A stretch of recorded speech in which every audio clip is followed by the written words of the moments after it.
پھر ایک مقام آتا ہے کہ پھر دنیا میں جو کچھ بھی ہو جائے کسی کا خوف آپ کو نہیں ہوگا، اور پھر وہ نماز آپ کی محافظ بن جائے، اتنی بڑی محافظ آپ کی بن جائے گی۔ حضرت وہب بن منبہ رحمہ اللہ ارشاد فرماتے ہیں کہ ایک کلی تھا، وہ لوگوں کا سامان لیتا تھا اور کسی جنگل میں جا کر ان کو قتل کر دیتا تھا۔ سامان اٹھا کے لے جاتا، جس کا سامان اٹھا کے لے جاتا سامان کے بہانے جنگل میں جا کے اس کو قتل کر دیا کرتا تھا۔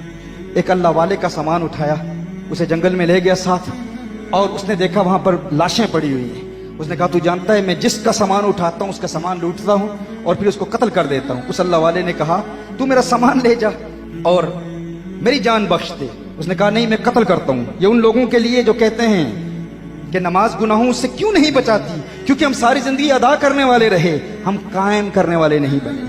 قائم کرنے والا کون ہے؟ جو نماز کے جسم اور روح کے مجموعے کے ساتھ نماز کو قائم کرتا ہے، ان دونوں چیزوں کو ساتھ لے کے چلتا ہے۔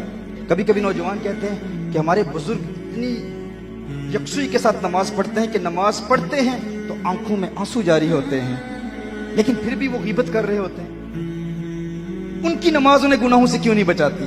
تو ممکن ہے کہ وہ پوری یکسوئی کے ساتھ پڑھ رہے ہوں، ممکن ہے پوری توجہ کے ساتھ پڑھ رہے ہوں، لیکن ان کی نماز کی روح تو ہے، شاید جسم نہ ہو، شاید الحمدللہ ہی پڑھ رہے ہو۔ تو جو باڈی گارڈ ہوتا ہے نا، اس کا جسم بھی ہوتا ہے، روح بھی ہوتی ہے۔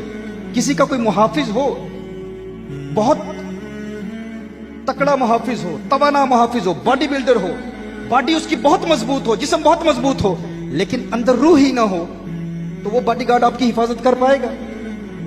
لوگ کہتے ہیں فلاں قاری صاحب اتنی اچھی قرات کرتے ہیں، اتنے بہترین قاری ہیں، ان کی آواز بہت اچھی ہے، مدینہ منورہ سے پڑھ کے آئے ہیں، عرب دنیا سے پڑھ کے آئے ہیں۔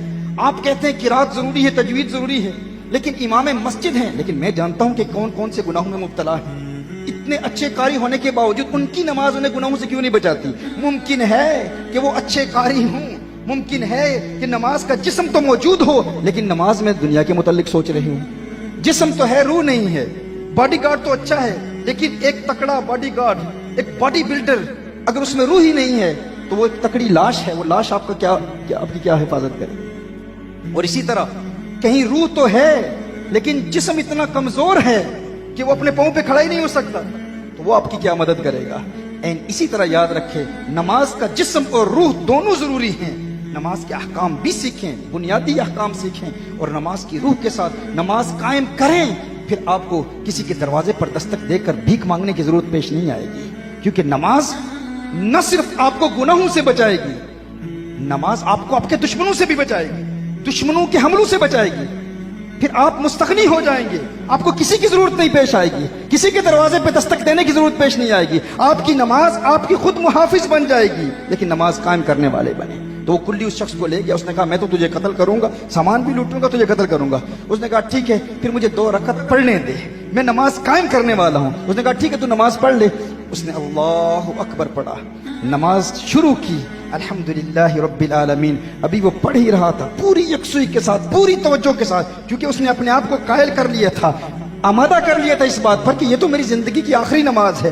کیونکہ ہر وہ بندہ جو اپنے آپ کو اس حوالے سے قائل کر لیتا ہے، ہر نماز میں جب وہ سجدہ کرتا ہے کہ یہ میری آخری نماز ہے، جب اس توجہ سے اس نے نماز پڑھی تو آسمان سے ایک روحانی مخلوق آئی، گھوڑے پر سوار ہے، نور کی طرح روشنی چمک رہی ہے، تلوار اس کے ہاتھ میں ہے، تلوار سے اس قاتل کو وہ قتل کرتا ہے۔ یہ نماز پڑھ کے مکمل کرتا ہے، السلام علیکم ورحمۃ اللہ، السلام علیکم ورحمۃ اللہ۔ دیکھتا ہے وہ کلی جو قاتل تھا، اسے مارنا چاہ رہا تھا، اس کو دیکھتا ہے کہ وہ مردہ پڑا ہے، اور اس نورانی روحانی مخلوق کے پاس جاتا ہے، تو کون ہے؟ اس نے کہا کہ میں تیری نماز کی جسمانی شکل ہوں، اللہ نے مجھے تیری حفاظت کے لیے اس نماز کی برکت سے مقرر کیا ہوا ہے، تاکہ جب بھی کوئی دشمن تجھ پر حملہ کرے گا میں تیری حفاظت کروں گا۔ یہ وہ باڈی گارڈ ہے نماز۔